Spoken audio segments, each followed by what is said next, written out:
So now we'd have a look at respiratory physiology. सबसे ज़्यादा important lung volumes और capacities हैं और फर्स्ट टॉपिक भी यही है. A capacity is a sum of more than two physiological volumes. There are four volumes and four capacities. वो कहते हैं चार आपके पास वॉल्यूम्स हैं, चार कैपेसिटीज़ हैं, और जब आप कैपेसिटीज़ की बात करते हो ना तो इसका मतलब वो वॉल्यूम्स का सम है. ठीक है. टाइडल वॉल्यूम आपके पास है, एक inspiratory reserve volume, expiratory reserve volume, residual volume, inspiratory capacity, functional residual capacity, vital capacity, total lung capacity. अच्छा, अब इनमें हम अलग अलग देखते हैं. टाइडल वॉल्यूम क्या होता है?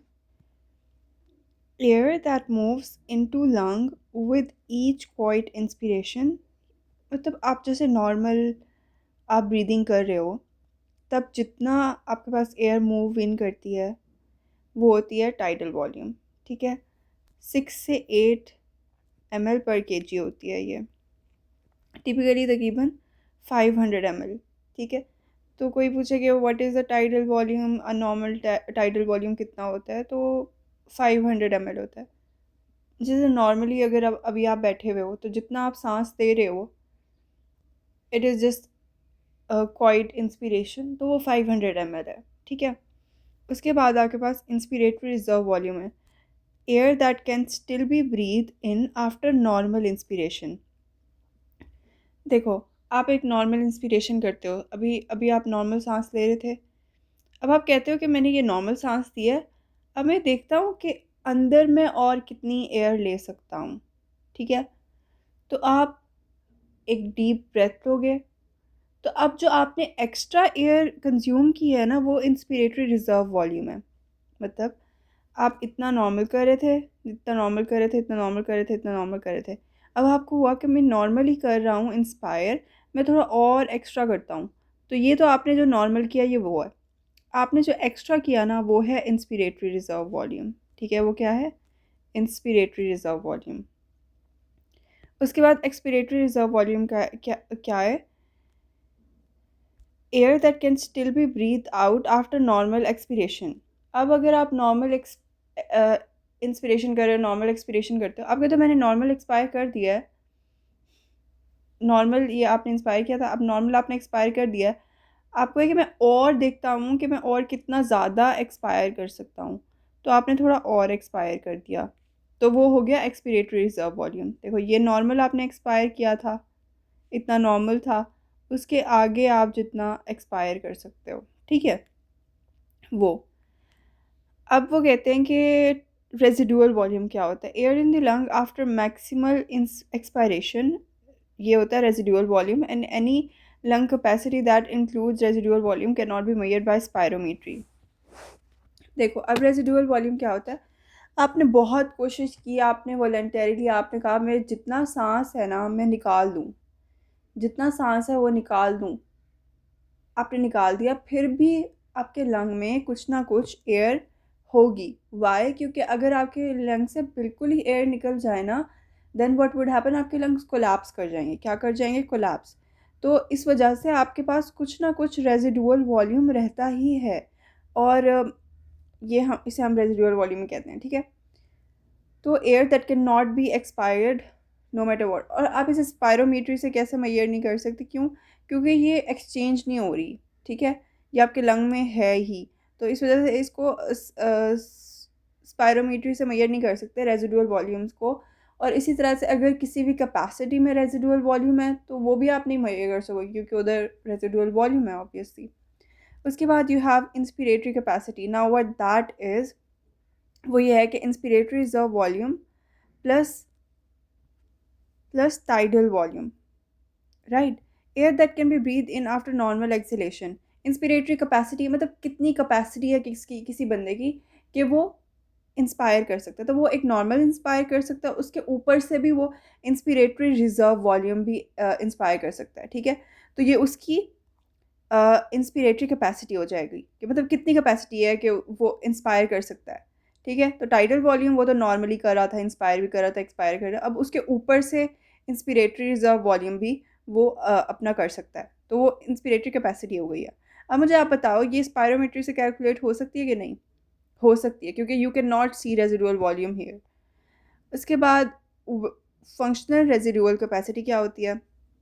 वो होती है residual volume plus ERV, expiratory reserve volume. ठीक है, अब ये क्या होता है कि आपके पास रेजिडुअल वॉल्यूम तो वो है ना जो मतलब प्रॉपर है, जो आप फोर्स करके भी आप नहीं निकाल सकते, वो रेजिडुअल वॉल्यूम है। उसके ऊपर से एक्सपिरेटरी रिजर्व वॉल्यूम वो है जो नॉर्मली एक्सपायर नहीं होता, लेकिन अगर आप फोर्स लगाओ तब वो एक्सपायर हो जाएगा।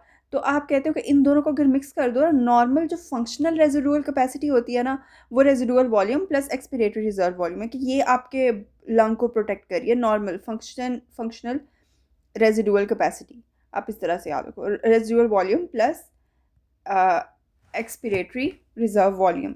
ठीक है, अब volume of the gas in lungs after normal expiration, outward pulling force of the chest wall is balance with the inward collapsing force of the lungs. जब ये होती है ना फंक्शनल रेजिडुअल कैपेसिटी, इसमें आपके पास पूरा बैलेंस्ड है। आपके पास जो अंदर वाली एयर है और बाहर वाली का प्रेशर, जो चेस्ट वॉल का प्रेशर है, वो बराबर है। इस वजह से आपके लंग्स कोलैप्स नहीं हो पा रहे। उसके बाद हमारे पास आ जाता है वाइटल कैपेसिटी। ये क्या है? Vital capacity inspiratory reserve volume plus tidal volume plus expiratory reserve volume, ये वो सब कुछ है जिसका एक्सचेंज चलता रहता है। ठीक है, maximum volume of air that can B expired after maximum inspiration. ठीक है, आप कहते हो कि कौन सा, मतलब मैं चाहता हूँ कि जितनी मैं एयर का एक तरह से एक्सचेंज है ना वो कर सकूँ, कितनी एयर है जिसको मैं लाइक उसको मोशन में ला सकूँ। तो आप कहते हो कि अच्छा मैं एक काम करता हूँ, मैं ना एक नॉर्मल पहले इंस्पायर करूँगा। नॉर्मल इंस्पायर करने के बाद ना इतना वॉल्यूम हो जाएगा, फॉर एग्जांपल वो कहेगा नॉर्मल मैं इंस्पायर करूँगा, उसके बाद मैं कोशिश करूँगा कि मैं एक्स्ट्रा भी इंस्पायर कर लूँ। ठीक है, वो एक्स्ट्रा भी इंस्पायर कर लेगा। फिर जब वो कहेगा अच्छा यहाँ पर अब ये मेरे मैक्सिमम लंग्स में है, ये वॉल्यूम अब मेरे लंग का मैक्सिमम वॉल्यूम हो गया। अब मैं चाहता हूँ मैं एक्सपायर कर दूँ, जो मैंने वो इंस्पिरेटरी रिजर्व वॉल्यूम था वो भी एक्सपायर कर दूँ। इसके बाद जो वाइटल कैपेसिटी है वो भी, टाइडल वॉल्यूम है वो भी एक्सपायर कर दूँ। उसके बाद मैं कोशिश करता हूँ मैं एक्सपिरेटरी रिजर्व वॉल्यूम को भी एक्सपायर कर दूँ, मैं सब कुछ ही एक्सपायर कर दूँ। ठीक है, इससे ज़्यादा एक्सचेंज हो नहीं सकता एयर का। उसने सारा ही कर दिया। Then this is what is this is vital capacity. ये इतनी कैपेसिटी दी थी, मतलब वाइटल यही कैपेसिटी दी जितना एक्सचेंज हो सकता था। ठीक है, तो उसके बाद ये नॉर्मल स्टेट में वापस आ जाएगा लंग। ये हमारे पास हो जाती है क्या? Vital capacity. ठीक है, मैक्सिमम इंस्पिरेशन के बाद जो मैक्सिमम एक्सपायर हुआ है वो टोटल लंग कैपेसिटी क्या होगी, मतलब जितना अब लंग में आ सकती है। ये वाइटल कैपेसिटी थी, मतलब हमारी कितनी कैपेसिटी है, हम कितना एक्सचेंज कर सकते हैं। अब टोटल लंग कैपेसिटी में देखो कितना मैक्सिमम वॉल्यूम लंग में आ सकता है। देखो पहले तो आप डाल दोगे वाइटल टाइडल वॉल्यूम। देखो आपने पहले रेजिडुअल वॉल्यूम एक लंग में था, ठीक है, ये तो एक्सचेंज हो ही नहीं सकता, ये है। उसके बाद आपके पास नॉर्मल स्टेट में, अगर बंदा नॉर्मल स्टेट में है तो उसके पास एक्सपिरेटरी रिजर्व वॉल्यूम भी है उसके पास। ठीक है, ये भी आप कर लो। उसके बाद उसने क्या किया, उसने इंस्पायर कर लिया, टाइडल वॉल्यूम भी उसने इंस्पायर कर लिया। उसके बाद उसने इंस्पिरेटरी रिजर्व वॉल्यूम भी उसने इंस्पायर कर लिया। अब ये जो टोटल आ जाती है ना, ये हो जाती है total lung capacity. Inspiratory reserve volume भी है इसमें, वाइटल टाइडल वॉल्यूम भी है इसमें, एक्सपिरेटरी रिजर्व वॉल्यूम भी है और इसमें रेजिडुअल वॉल्यूम भी है। तो ये किस चीज़ का सम आ जाता है? एक तो residual volume plus vital capacity का सम आ जाता है। ठीक है, ये आपके पास टोटल लंग कैपेसिटी होती है। तो ये जितना मुझसे एक्सप्लेन हो सकता था मैंने एक्सप्लेन कर दिया है। अगर आप चाहते हैं कि मैं इस पर एक सेपरेट वीडियो बना दूँ, अगर आप किसी को समझ नहीं आई, then you can let me know, I would do that. इसके बाद हमारे पास आ जाता है work of breathing. What is work of breathing? refers to the energy expended or O2 consumed by the respiratory muscles to produce ventilation needing to meet the body's metabolic demand। देखो अब एक नॉर्मल, अगर किसी ने breathing करनी है ना, आपके लंग्स ना कॉन्स्टेंटली रिकॉइल करना चाह रहे हैं। मतलब लंग्स जो है ना एक शरारती बच्चे की तरह है जो चाहता है कि शरारत कर लूँ मैं, जाऊँ भाग के, और उसको उसके पेरेंट्स ने पकड़ा हुआ है। ठीक है, तो कॉन्स्टेंटली ना हम लंग्स को रिकॉइल करने से बचा रहे हैं। आपका प्रॉपर ये जो बाहर का थोरेसिक प्रेशर है ये मेंटेन कर रहे हैं आपके पास लंग की रिकॉइल की कैपेसिटी को, ताकि लंग्स ओपन रहें। ठीक है। तो अब इस जब हम एक्सपायर करते हैं तब उसके पास टेंडेंसी होती है, जब हम इंस्पायर करते हैं तभी भी टेंडेंसी होती है लंग्स के पास रिकॉइल करने की। तो अब इस पूरे जो वेंटिलेशन का प्रोसेस है ना, जिसमें हम चाह रहे होते हैं कि you get air into your body and you get your work done, तो उस पे ना आपके पास एनर्जी लग रही होती है। हर चीज़ में एनर्जी लगती है, हर चीज़ में वर्क हो रहा होता है। हर चीज़ में नहीं, जहाँ डिस्टेंस कवर हो रहा होता है वहाँ पर वर्क हो रहा होता है। फिजिक्स जहन में आ रही है। एनीवेज, आपके पास एनर्जी कंज्यूम हो रही है to maintain this process of ventilation. तो हम कह रहे हैं कि जो हमारे पास जितनी, या तो O2 जितनी कंज्यूम होती है, रेस्पिरेटरी मसल्स जो कंज्यूम करते हैं, या कितनी एनर्जी लगती है needed to meet the body's metabolic demand, कि वो कि कितनी एनर्जी लगती है कि हम इतनी वेंटिलेशन प्रोड्यूस कर लें कि हमारी बॉडी की जो मेटाबॉलिक डिमांड है ना वो पूरी हो जाए। ठीक है। अब वो कहते हैं कि जैसे अगर रिस्ट्रिक्टेड डिजीज़ हैं, अब उसमें इलास्टिक रिकॉयल को ओवरकम करने के लिए हमारे पास वर्क ज़्यादा आपको चाहिए होगा, क्योंकि आपके पास क्या हो गया, अब जो रिस्ट्रिक्टेड डिजीज़ होती हैं ना, उनमें क्या होता है कि आपके पास इलास्टिक रिकॉयल जो होती है ना वो ज़्यादा हो जाती है, और उसको ओवरकम करने के लिए आपको वर्क बढ़ाना पड़ता है। और आप कैसे करते हो, वो आप रेस्पिरेटरी रेट बढ़ा देते हो और टाइडल वॉल्यूम कम कर देते हो। ठीक है। और जो ऑब्स्ट्रक्टिव डिजीज़ होती हैं उनमें क्या होता है, आपका वर्क बढ़ जाता है, क्योंकि आपके पास एयरवे रेजिस्टेंस ज़्यादा डेवलप हो गई है। तो आप क्या करोगे, आप टाइडल वॉल्यूम आप बढ़ा दोगे और रेस्पिरेटरी रेट कम कर दोगे। इसमें याद रखने वाली बात ये है कि रिस्ट्रिक्टिव डिजीज़ में रेस्पिरेटरी रेट ज़्यादा हो जाता है और टाइडल वॉल्यूम कम हो जाता है। ठीक है। जो ऑब्स्ट्रक्टिव डिजीज़ होती हैं उनमें क्या होता है, रेस्पिरेटरी रेट कम होता है और टाइडल वॉल्यूम ज़्यादा होता है। ठीक है। ऑब्स्ट्रक्टिव को इस तरह से याद रख लो कि जैसे फॉर एग्जांपल अगर कोई जगह है, वहाँ पर अगर दरवाज़ा बंद है, ठीक है, दरवाज़ा बंद है, वहाँ पर ऑब्स्ट्रक्शन है, गार्ड्स हैं बहुत ज़्यादा, तो आपको होगा कि एक ही दफ़ा आप खोलो और बहुत ज़्यादा लोग चले जाएँ। ठीक है। तो आपके पास टाइडल वॉल्यूम ज़्यादा हो जाएगा और रेस्पिरेटरी रेट कम होगा। मतलब बार बार नहीं आप खुलवाना चाह रहे होगे और एक ही दफ़ा आप कहोगे कि सारे लोग चले जाएँ। और अगर आपको ऐसे याद है तो आप दूसरी भी याद रख सकते हो, रिस्ट्रिक्टिव का भी उसका ऑपोजिट है, उसमें रेस्पिरेटरी रेट ज़्यादा है और टाइडल वॉल्यूम कम है। अब you have determination of the physiological dead space. पहले देखते हैं कि डेड स्पेस क्या होती है। जो अब फिजियोलॉजिकल डेड स्पेस की अगर बात करें तो then physiological dead space is the volume of inspired air that does not take part in gas exchange. अब जो फिजियोलॉजिकल डेड स्पेस होती है ना, हम कहते हैं वो कोई भी हो सकती है, मतलब वो हम जनरली बात कर रहे हैं कि जो फिजियोलॉजिकल डेड स्पेस है ना, उसमें आपके पास मतलब ये है कि वहाँ पर गैस एक्सचेंज नहीं हो रहा। ठीक है। अब गैस एक्सचेंज दो जगहों पे नहीं हो सकता। एक तो आपके पास रेस्पिरेटरी जोन में, सॉरी, कंडक्टिंग जोन में नहीं हो सकता। अगर आप कंडक्टिंग जोन की बात करो तो उधर नहीं हो सकता, उधर उनके पास मशीनरी नहीं है जिससे वो गैस एक्सचेंज कर सकें, वहाँ पर नहीं हो रहा। और एक हमारे पास है, जो आपके पास फॉर एग्जांपल कोई डिजीज़ आ जाती हैं या कोई और वजह से जो आपके पास रेस्पिरेटरी जोन है ना, उधर किस वजह से नहीं हो रहा। हो सकता है डिजीज़ की वजह से, और मैं और भी बात करती हूँ, फिजियोलॉजिकल भी होता है थोड़ा सा। कंडक्टिंग जोन में क्या आ जाता है, एनाटॉमिकल स्ट्रक्चर आ जाते हैं, तो हम इसे कहते हैं एनाटॉमिकल डेड स्पेस है अगर इसकी वजह से। और अगर आपके पास अब देखो लंग्स है, वहाँ पर नॉर्मली होता है, ये एल्वियोलाई वहाँ पर नॉर्मली होता है, हो सकता है यहाँ पर कोई ब्लड की कमी हो। अब ब्लड की कमी है तो वहाँ पर नहीं हो पा रहा गैस एक्सचेंज एल्वियोलाई वाली साइड पे। हो सकता है यहाँ पर आपके पास कोई फाइब्रोसिस हो गई है, फॉर एग्जांपल लंग में कोई डिजीज़ हो गई है, अब वहाँ पर भी नहीं हो सकती गैस एक्सचेंज। अब क्या करें, तो आप कहोगे कि यहाँ पर आपके पास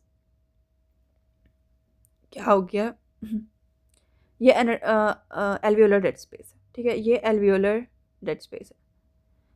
अब जो फिजियोलॉजिकल डेड स्पेस है ना, वो एनाटॉमिकल डेड स्पेस और एल्वियोलर डेड स्पेस का सम है। समझ आ रही है बात की? हम फिजियोलॉजिकल डेड स्पेस को कहते हैं कि ये एनाटॉमिकल डेड स्पेस और एल्वियोलर डेड स्पेस का सम है। Alveolar dead space Y?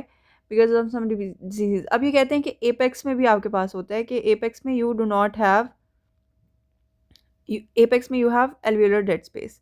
कहाँ लिखा हुआ था? हाँ, लार्ज एल्वियोलर डेड स्पेस। यहाँ पर एल्वियोलर डेड स्पेस होती है, क्यों? क्योंकि ना यहाँ पर ब्लड आपके पास प्रॉपर नहीं होता। No, one one second, let me figure this out. या ऐसे होता है कि यहाँ पर ब्लड नहीं हो रहा, या फिर ऐसे होता है कि यहाँ पर एयर नहीं आ रही, लेकिन मुझे लगता है यहाँ पर एयर एक्सचेंज नहीं हो रहा प्रॉपर। खैर, I have no access to the internet right now, so I am gonna be marking यहाँ पर, और मैं कमेंट्स में लिख दूँगी why apex of healthy lung is largest contributor of alveolar dead space. Okay. Then we have ventilation. So ventilation, इसको abbreviation आपको लिखते हो VE. This is a total volume of gas entering lungs per minute. ये total volume of gas होती है, एक minute में जितनी टोटल वॉल्यूम ऑफ लंग आ रहा है ना, हम उसे कहते हैं ये मिनट वेंटिलेशन है, और इसको हम VE से कहते हैं। V is equal to tidal volume multiply by respiratory rate. Respiratory rate मतलब कितनी दफ़ा आपके पास एयर आ रही है एक मिनट में, और टाइडल वॉल्यूम कितनी एयर आ रही है, तो उसको मल्टीप्लाई कर देंगे तो हमें पता चल जाएगा कितनी एयर आ रही है एक मिनट में। तो this is the formula. Normal values respiratory rate तकरीबन 12 से 20 ब्रेथ्स पर मिनट होता है। टाइडल वॉल्यूम हमने पढ़ा था 500 ml पर ब्रेथ होता है। तो अगर इतनी ब्रेथ्स हैं तो आपके पास तो आप कैलकुलेट कर लो 500 मल्टीप्लाई बाय 12, ये आपके पास मिनट वेंटिलेशन आ जाएगी। उसके बाद आपके पास आ जाता है alveolar ventilation.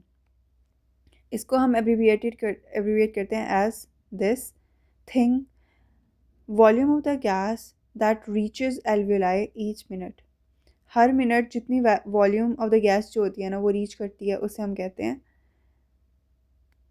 Each minute. Alveolar ventilation है। अब मिनट वेंटिलेशन थी कि पूरे लंग में कितनी एंटर हो रही है।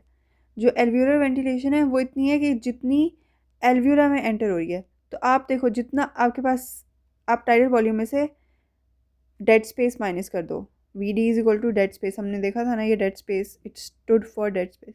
आप फिजियोलॉजिकल डेड स्पेस माइनस कर दो, तो इसका मतलब इतनी एयर आ रही होगी आपके पास, और मल्टीप्लाई बाय रेस्पिरेटरी रेट।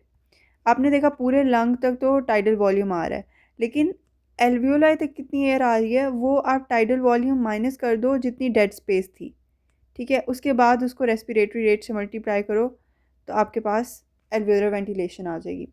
जैसे अगर आप यहाँ पर 150 ml अगर आपके पास डेड स्पेस है तो आपके पास एल्वियोलर वेंटिलेशन कितनी होगी, VT tidal volume 500 minus 150 multiply by आप 12 टू 15 कर लो एवरेज, ये आ जाएगा इसका answer. I am not a mathematician, मुझे नहीं पता इसको कैसे कैलकुलेट करेंगे।